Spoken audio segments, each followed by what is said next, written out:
Queue రాత్రిపూట జనాలు తక్కువ ఉన్నారు.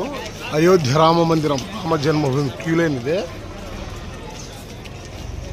జనాలు తక్కువ ఉన్నారు. మేము ఇప్పుడు రాత్రి 2 గంటలప్పుడు వచ్చినాము.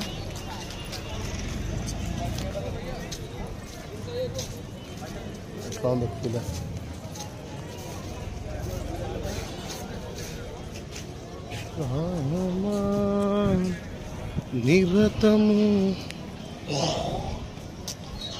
నిన్నే ధ్యానించు.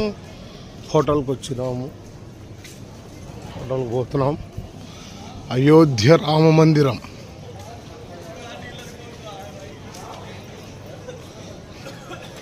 లక్నో నుంచి నైమిషార్ నుంచి లక్నో నుంచి అయోధ్యకు బస్సులో వచ్చినాము.